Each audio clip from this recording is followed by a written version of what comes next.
जब भी कोई व्यक्ति परेशानी या दुखों का सामना कर रहा होता है तो हमारे मन में सबसे पहले यही विचार आता है कि यह तो उसके कर्मों की सज़ा है जो यह सब उसे भुगतना पड़ रहा है। और जब भी हम कभी ऐसे व्यक्ति को देखते हैं जो बड़े मज़े से अपना जीवन बिता रहा होता है, तब भी हमारे मन में सबसे पहले यही विचार आता है कि शायद उसके पिछले जन्म के कर्म अच्छे रहे होंगे, तभी उसके साथ अच्छा हो रहा है। तो क्या सच में पिछले जन्म के कर्मों का फल हमें इस जन्म में मिलता है? और अगर मिलता है तो इस जन्म में हमने जो बुरे या अच्छे कर्म किए हैं उन कर्मों के फल का एहसास हमें इस जन्म में होगा ही नहीं? क्या वो अगले जन्म में ही मिलेगा? तथागत गौतम बुद्ध से उनके शिष्य ने यह सवाल पूछते हुए कहा, तथागत, यह कर्म क्या होता है? क्या हम अपने पिछले जन्म के कर्मों का फल इस जन्म में भुगतते हैं? असल में क्या होता है, मैं जानना चाहता हूँ। भगवान बुद्ध ने कहा, मैं तुम्हें एक कहानी सुनाता हूँ। इस कहानी को सुनने के बाद तुम समझ जाओगे कि कर्म क्या है। और भगवान बुद्ध ने कहानी सुनानी शुरू की, जो कुछ इस तरह है। एक राज्य में भानु प्रताप नाम का राजा राज्य करता था। एक बार वो अपने राज्य में भ्रमण के लिए निकल पड़ा। भ्रमण करते करते वो एक बाजार में जा पहुंचे। वहां राजा ने एक दुकानदार को देखा। उसे देखकर ना जाने क्यों राजा को बहुत गुस्सा आने लगा और राजा के मन में यह बात तक आई कि इस दुकानदार को कल फांसी की सजा ही दे दूं। यह बात राजा ने मंत्री को बताई और मंत्री कुछ बोलते उससे पहले ही राजा दुकानदार की उस दुकान के सामने से आगे निकल चुके थे और दूसरी बातें करने में व्यस्त हो गए। मंत्री बहुत ही चिंतित हो गया। मंत्री कुछ समझ ही नहीं पा रहा था कि दुकानदार की आखिर गलती क्या है। दुकानदार से बिना कुछ बात किए ही, बिना कुछ सोचे समझे ही महाराज ऐसा फैसला कैसे ले सकते हैं? राजा और मंत्री भ्रमण करने के पश्चात राजमहल वापस चले गए, लेकिन मंत्री को रात भर नींद नहीं आई। सुबह जागने के बाद मंत्री एक साधारण व्यक्ति का रूप बनाकर दुकानदार के पास गया और उस दुकानदार से पूछा कि भाई, तुम क्या व्यवसाय करते हो? दुकानदार ने जवाब दिया, मैं तो जी चंदन की लकड़ियाँ बेचने का काम करता हूँ। फिर मंत्री ने आसपास के लोगों के पास इस दुकानदार के बारे में पूछताछ की। लोगों ने बताया कि दुकानदार किसी से बोलता नहीं, हमेशा दुखी रहता है। मंत्री को यह सारा माजरा समझ में आ गया। वो फिर वापस दुकानदार के पास गया और उस दुकानदार से पूछा, तुम दुखी क्यों रहते हो? दुकानदार ने कहा, मैं इसलिए दुखी रहता हूँ कि लोग मेरे दुकान पर आते तो है, चंदन की इन लकड़ियों को देखते हैं, निहारते हैं, सूंघते हैं और कहते हैं, अरे वाह, अद्भुत, ये लकड़ियाँ तो बहुत ही सुंदर है, इनकी महक भी बहुत अच्छी है। ऐसा बोलते तो सभी है, किंतु खरीदता तो कोई भी नहीं है। इसलिए मैं बहुत दुखी रहने लगा हूँ। मेरा मन आजकल इस काम में लगता ही नहीं है। मंत्री को भी दुकानदार की बात सुनकर बड़ा दुख हुआ। उसने सोचा, आखिर कोई भी दुकानदार दुखी क्यों ना हो? आखिर दुकान के कोई भी सामान में कोई कमी ना हो, फिर भी कोई खरीदता ना हो। मंत्री बड़ा चिंतित हुआ। उसे लगा कि दुकानदार अपने दुखों की वजह से इतना दुखी रहता है, परंतु महाराज का इस दुकानदार को फांसी पर लटकाने का निर्णय बहुत ही विचित्र है। मुझे तो कुछ समझ ही नहीं आ रहा। अब किस काम के प्रयोजन से आए हैं यहाँ पर? इस आवाज़ की गूंज से मंत्री जी अपने ख्यालों से बाहर आए। उन्होंने उस दुकानदार से पूछा, अब तुम क्या करोगे अगर तुम्हारे दुकान की सारी चंदन की लकड़ियाँ ऐसे ही रह जाए? इन्हें अगर कोई नहीं खरीदेगा? मंत्री की बात सुनकर दुकानदार को बड़ा गुस्सा आया और उसी गुस्से में वो बोल पड़ा, मैं जानता हूँ कि मेरी चंदन की लकड़ियाँ ऐसी ही रखी रह जाएंगी, इन्हें कोई नहीं खरीदेगा। इसलिए तो मैं सोचता हूँ कि हमारे राज्य का राजा जल्दी से जल्दी मर जाए। वो अगर जल्दी से मर जाता है तो मैं उस राज दरबार में उस राजा के दाह संस्कार के लिए अपनी चंदन की लकड़ी दे देता, जिससे मुझे कुछ पैसे भी मिल जाते और इसी बहाने बाकी के लोगों को भी मेरी चंदन की लकड़ियों का पता चलता और वो मेरे दुकान पर आ जाते, जिससे मेरा धंधा भी बढ़ जाता। दुकानदार की उस बेतुकी बातों से तो मानो मंत्री जी के नस नस में जैसे बिजली का संचार हो गया। अब उसे लगने लगा था कि इसके विचार तो सच में फांसी पे लटकाने के लायक ही है। लेकिन मंत्री बड़ा समझदार और चतुर था। उसके मन में एक विचार आया। मंत्री ने दुकानदार से कुछ चंदन की लकड़ियां खरीदी। उस खरीदारी से दुकानदार को भी कुछ पैसे मिल गए और वो थोड़ा खुश भी हुआ। मंत्री चंदन की लकड़ियों को लेकर वापस राज दरबार चला गया। राज दरबार पहुंचकर मंत्री ने उन चंदन की लकड़ियों को राजा के समक्ष रखा और कहा कि महाराज, ये चंदन की लकड़ियां आपको उस दुकानदार ने भेंट की है जिसे कल आप फांसी पर लटकाना चाहते थे। राजा ने उन चंदन की लकड़ियों को बड़े गौर से देखा, सूंघा और कहा, अरे वाह, ये तो बहुत ही खुशबूदार है।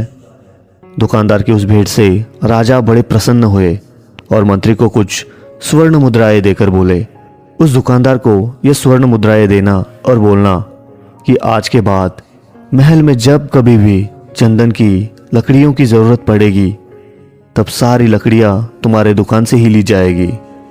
यह बात सुनकर मंत्री जी मुस्कुराने लगे और सोचने लगे, अब राजा के मन में उस दुकानदार को फांसी देने का विचार तक नहीं आएगा, क्योंकि अब राज दरबार के लिए चंदन की लकड़ियों की जिम्मेदारी उस दुकानदार पर सौंपी गई है।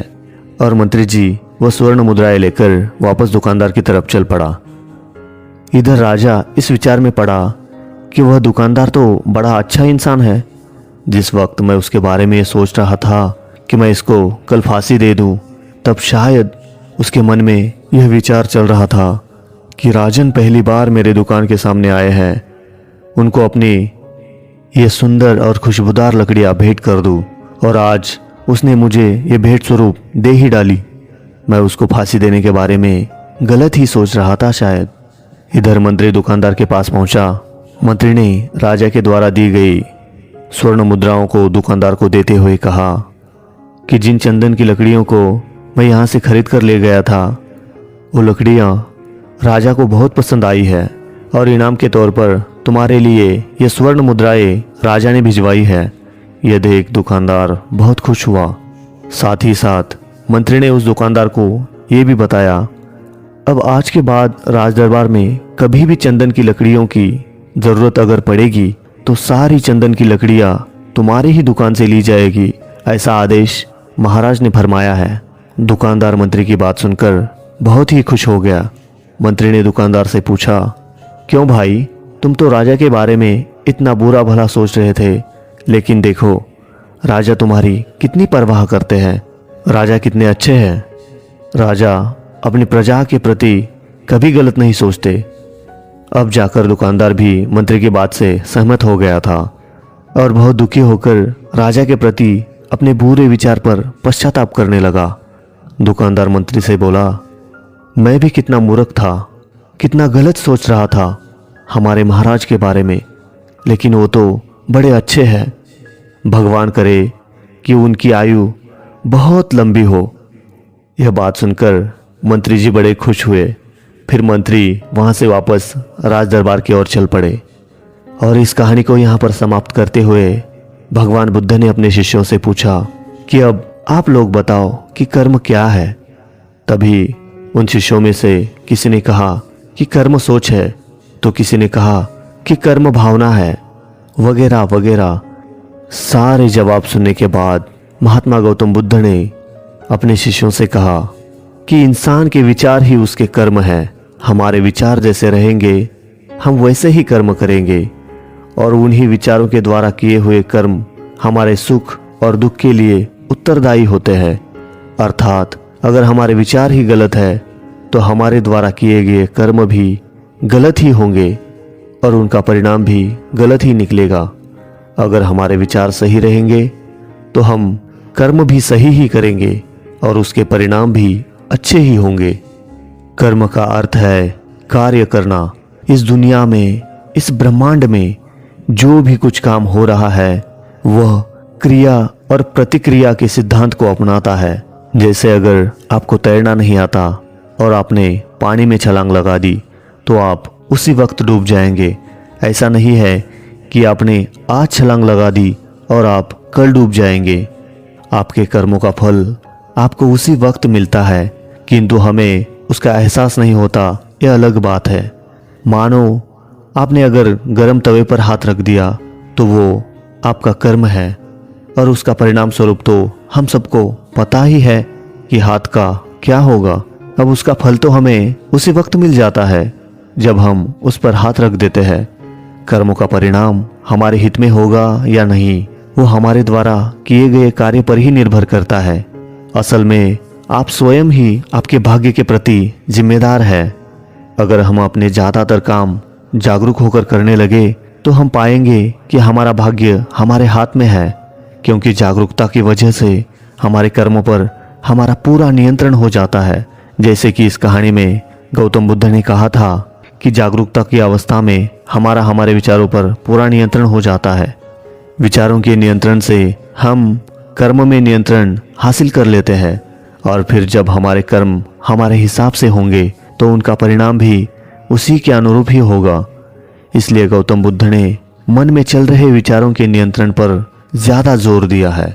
जब किसी इंसान का मन शुद्ध हो जाएगा तो उसके मन में बुरे कर्म करने के विचार ही नहीं आएंगे, और अगर विचार आएंगे ही नहीं तो वो बुरा कर्म कैसे करेगा, और बुरा कर्म अगर करेगा ही नहीं तो उसका फल स्वरूप भी अच्छा ही होगा। किंतु हम देखते हैं कि कुछ लोग अपने जीवन में अच्छे काम करते तो है, लेकिन फिर भी उनका जीवन ठीक से नहीं चलता, सदा डगमगाता रहता है। इस बात को भी हमें समझ लेना जरूरी है। जो भी काम हम बार बार एक ही तरीके से करते हैं वो हमारी आदत बन जाती है, और आदत से ही बन जाते हैं हमारे संस्कार। मरने के बाद हम अपना शरीर तो छोड़ देते हैं, लेकिन जो संस्कार हमने निर्मित कर लिए हैं वो हमारे साथ ही जुड़े रह जाते हैं, और जब भी कोई हम अगला जन्म लेते हैं तो वो संस्कार हमारे साथ ही जन्म लेते हैं। इसलिए दो बच्चों के सोचने में और उनके कर्म करने में बहुत अंतर होता है। दोनों बच्चे अलग अलग तरीके से काम क्यों करते हैं? तो ये उन दोनों बच्चों के अलग अलग संस्कार होते हैं जो उनके साथ आए होते हैं और उनसे अलग अलग तरह के कर्म करवाते हैं। इसी वजह से कोई बच्चा पैदा होते ही गुस्सैल पैदा होता है तो कोई शांत प्रवृत्ति का पैदा होता है। तो ये सब उनके पिछले जन्म के संस्कार होते हैं। इसलिए जो संस्कार हम निर्मित करते हैं वही संस्कार हमारे साथ साथ चलते रहते हैं, जिन्हें हम पिछले जन्मों के कर्म कह देते हैं।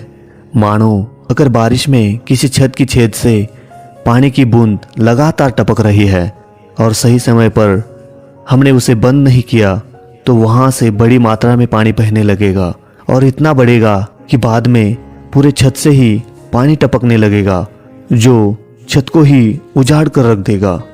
उसी तरह बार बार किए हुए बुरे कर्म हम समय पर अगर रोक नहीं पाए तो वो संस्कार बन जाते हैं और हमारे साथ आखिर तक चले आते हैं, जो हमें अगले जन्म में पछताने पर मजबूर कर देते हैं।